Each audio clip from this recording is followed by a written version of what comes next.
So I'm Gemma and I'm 40 years old and I live in Suffolk.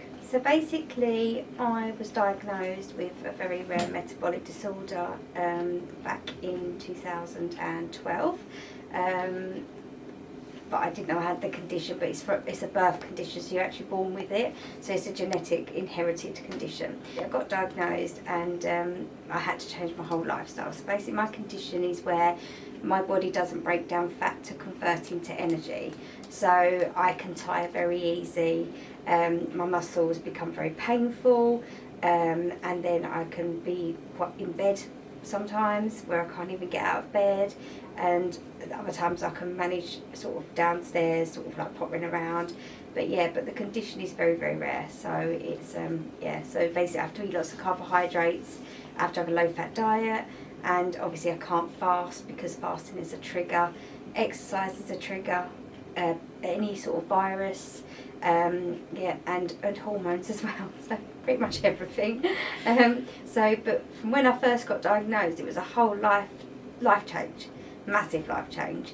I was a nurse, so I had to retire from my job, and couldn't go back. I was hoping to go back, but I never went back, and obviously I was on maternity leave at the time of my second son, so I couldn't even go back, so I didn't go back after maternity leave, and then I had a newborn baby, and looking after him was just like, oh, it was so hard. Like, I remember him in the Moses basket next to me, and just even trying to lift him up, I couldn't do. So it was like rolling him out onto my lap to feed him.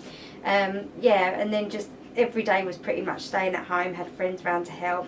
And then my husband gave up his job to look after them, become my main carer. And then my children are now carers as well. In A&E, at the beginning, I remember it was a little bit tricky. So I would say to them, I've got this rare metabolic condition. Some of them in A&E didn't quite know what that condition was. And this was going back where I used to live. And then they didn't really know how to treat me. So I'd have to tell them, you need to contact Adam Brooks. But because Adam Brooks Hour was shut in the evenings, there was nobody to talk to. So I would say you need to get a drip up really quick to flush it through, and they'd be like, no, we need to wait for the doctor. And what they don't realise is the longer they were delaying it, the worse the outcome for me afterwards with muscle damage.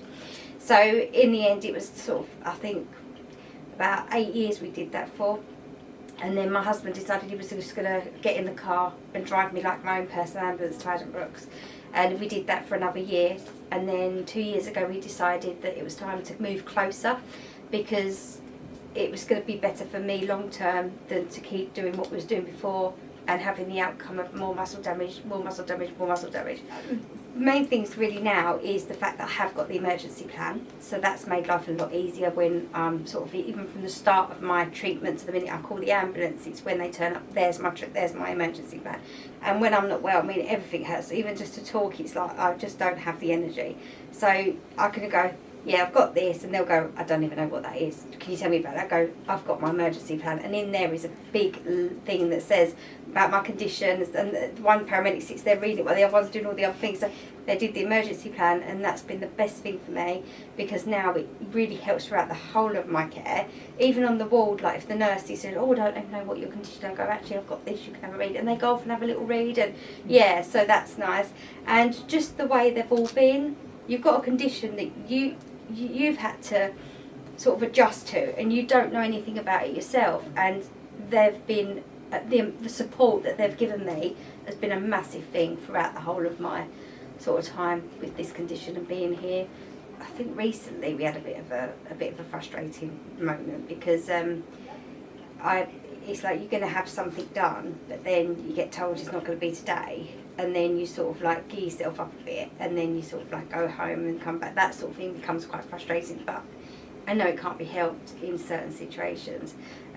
My husband gets frustrated a lot because we know our conditions, so sometimes you get somebody that you might talk to and they'll be like, oh yeah, we know what we're doing, and then you can wait a hell of a long time sometimes, and you're sort of like, I really do need this, but that's really all.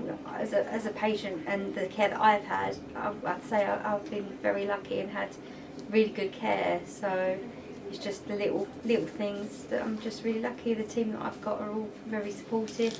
They're all really professional, and I've had no issues with anybody, none of the staff, none of the team whatsoever.